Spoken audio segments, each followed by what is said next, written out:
ඇත්තටම බැසිල් රාජපක්ෂ මහත්මයාගේ ආගමනය කියලා කියන්නේ පාර්ලිමේන්තුවට දිත්ත පුරවැසියෙක් අපේ රටේ විතරක් නෙවෙයි ඇමරිකාවටත් වග කියන පුද්ගලෙක් පාර්ලිමේන්තුවට එනවා.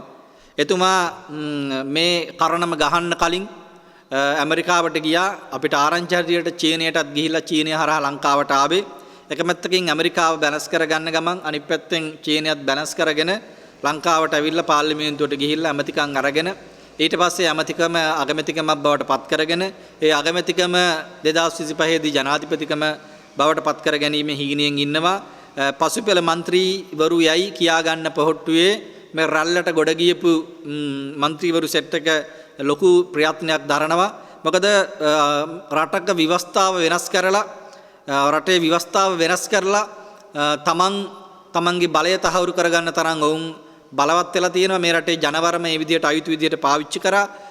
අපි ඉතා හොඳින් දන්නවා 20 වෙනි ව්‍යවස්ථා සංශෝධනයේදී දිත්ත පුරවැසියන්ට පාර්ලිමේන්තුවට එන්න ඒ අවශ්‍ය පහසුකම් සලසාගත්තේ තනිකරම බැසිල් රාජපක්ෂ මහත්මයා ඉලක්ක කරගෙන. ඒ නිසා ඔවුන්ට ඒ තරම් හයියක් ඔවුන්ට ඒ තරම් ඕනකමක් තියෙනවා. ඒ තරම් ඔය පසුපෙළ മന്ത്രിවරු කියන තරම් රටට ආදරයක් තියෙනවා නම් මේ රටේ ජනතාවට ආදරයක් තියෙනවා නම් අඩුම තරමේ ඇයි තමන්ගේ වයසත් එක්ක ගත්තට පස්සේ එතුමාගේ වයසත් එක්ක ගත්තාම තව කොච්චර කාලයක්ද ජීවත් වෙන්න මිනිස්සු විදියට.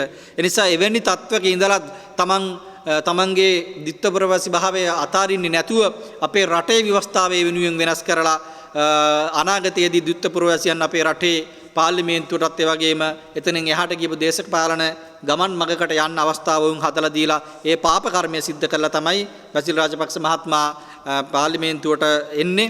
ඒ නිසා අපි එදත් විරුද්ධ වුණා ඒ දිත්තපුරවාසි භාවය සහිත පුද්ගලයන්ට පාර්ලිමේන්තුව ඇතුළු මේ රටේ ප්‍රධාන තනතුරු තාන්න මාන්න දැරීමට ඉඩ ලබා දීම වෙනුවෙන් අපි එදත් විරුද්ධ වුණා. අපි අදත් ඒකට ඒ විදිහටම විරුද්ධයි. ඔවුන් අත්වනමතික විදිහට ඔවුන්ගේ දේශපාලන හයිය අයුතු විදිහට පාවිච්චි කරලා ව්‍යවස්ථාව වෙනස් කරගත්තට ඒ නිසා අපි හිතන්නේ නැහැ ඔළුවේ අමාරුවට කොට්ටේ මාරු කරාට හරියන්නේ නැහැ. ඒ නිසා මේක ඊටාම දීර්ඝකාලීන සැලසුමක්. අපි දැක්කා උදේ ගම්මන්පිල අමාත්‍යවරයාට වට කරලා පහර දුන්නේ බැසිල් රාජපක්ෂ මහත්මයාගේ අනුදැනුමින් කියන වග ඒ අමාත්‍යවරයා ඇතුළු මේ පොහොට්ටුව නැත්නම් මේ සන්ධානය ඇතුළු ඉන්න ඇමතිවරු മന്ത്രിවරු අපිට පුද්ගලිකව පැවසුවා. ඒක තමයි යථාර්ථය. ඒ හින්දා තමයි සාගර කාර්යවසම්ලා පහර දුන්නේ විමල්ලට ගම්මන්පිලට මේ ජාතිකවාදී කඳවුරට පහර දීලා ඔවුන් මේ ආණ්ඩුව ඇතුළෙන් එළියට දාලා මේ අසීමිත බලයෙන් උද්දච්ච වෙලා උදන් වෙලා කටයුතු කරනවා. අපි දැක්කා 2010-15 කාලෙත් බැසිල් රාජපක්ෂ මහත්මයා සිද්ධ කර එවැනිම ක්‍රියාවක් අවසානයේදී මහින්ද රාජපක්ෂ මහත්මයා පරාජය කරලා ගෙදර යවුවෙත් ඒ හැසිරීම දිවිනැගුම පනත දාලා හැම අමාත්‍යාංශයකට මතපවන්න අවස්ථාව හදාගෙන අන්තිමේට 2015 ජනාධිපතිවරණය වෙන වෙලාවේදී ඇමතිවරු മന്ത്രിවරු වැඩ කරේ නැහැ. බැසිල් රාජපක්ෂ මහත්මයාගෙන් පලි ගැනීම වෙනුවෙන් වැඩ කරන්න තු ඉඳලා අන්තිමේට කරේ රටත් අගාධයටත් අද දාලා යහපාලනයට රට බාර දීම. ඒ නිසා එවැනි අනර්ථකාරී තත්ත්වයක් ව්‍යසනයක් ඇති නොවේවා කියලා තමයි අපි ප්‍රාර්ථනා කරන්නේ. අපි විරුද්ධ වුණත් නැතත් අනිවාර්යෙන් ඔව් පාර්ලිමේන්තුවට යයි ඇමතිකම් ගයි. ඒ සියල්ල සිද්ධ වෙයි. අවසානයේදී පසුබල മന്ത്രിවරු තනතුරු නැති മന്ത്രിවරු කෑ ගැහුවට අවසානයේදී මේ රටේ ඇමතිවරුන්ට තව ටික දවසක් යනකොට තේරෙයි මේ රට පාලනය කරන්නේ ජනාධිපතිවරයාද අගමැතිවරයාද නැත්නම් බැසිල් රාජපක්ෂ මහත්මයාද කියන කාරණාව. ඒ හරහා නැවත වතාවක් ඇමතිවරු කලකිරෙයි ආණ්ඩු කැඩෙයි. අවසානයේ මේ වගේ වන්දි ගෙවන්න වෙන්නේ මේ රටේ අහිංසක ජනතාව. ඒ නිසා අපි දකිනවා අපි හිතනවා ඉදිරියේදී විශාල දේශපාලන වියවුලක් ආරවුලක් ඇතිවන්න තියෙන පෙර නිමිති තමයි පෙර කසකරුව තමයි මේ පාර්ලිමේන්තුවට එන්නේ. ඉතින් ඒක අපේ රටේ දේශපාලනික වශයෙන් අපි අනාවැකි වශයෙන් කියලා තියෙනවා. අනාගත දේශපාලනයේ වියවුල් භාවයන් නැති කරලා අනාගත දේශපාලනය තීරණය කරන සාධකයක් බවට පත් වෙනවා. ඒ නිසා 2025 වෙනකොට එන ජනාධිපතිවරණ මහමැතිවරණ වලදී අපි කල්පනා කරන්නේ මේ දේශපාලන ව්‍යාකූලතාවයන් පරාජය කරලා වෙනමු දේශපාලන කඳවුරක් වෙනමු දේශපාලන සංස්කෘතියක් බිහිවිය යුතුයි කියලා. ඒ සඳහා ජාතිකවාදී දේශපාලන කඳවුරු බඳින්න කියන ඉල්ලීමත් අපි මේ වෙලාවේදී ඉල්ලන්න කැමතියි.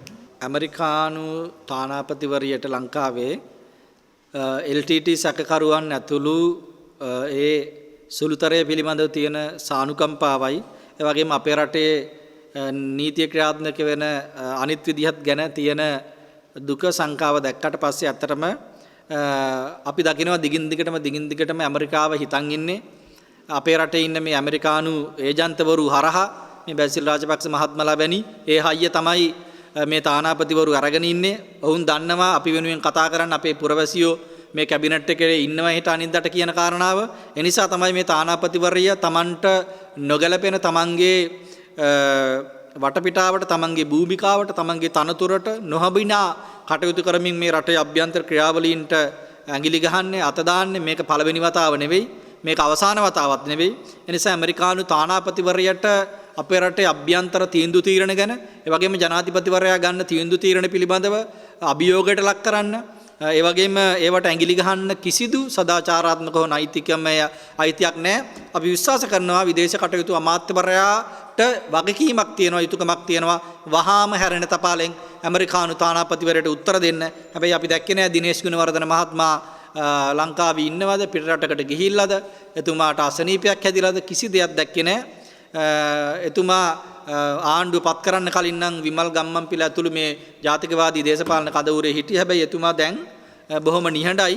අපි කියනවා විදේශ කටයුතු අමාත්‍යවරයාට රජයට වහාම ඇමරිකානු තානාපතිවරයාට ප්‍රතිචාර දක්වන්න. එහෙම නැත්නම් කැස්සක් හෙම්බිරිස්සාවක් හැදුනත් ආණ්ඩුවට ඒගොල්ලෝ එනවා අපිට මේ පාඩම් කියලා දෙන්න, බෙහෙත් කියලා දෙන්න. ඒ නිසා අපි හිතනවා ආණ්ඩුවේ කොන්ද කෙලින් තියාගෙන උන් තීන්දුව తీරන ගන්නවා නම් ඔවුන් මේ විදිහට අපේ රටේ අභ්‍යන්තර ක්‍රියාවලීන්ට අත නොගසනු ඇතයි අපි විශ්වාස කරනවා. You're watching the Life Traveller channel.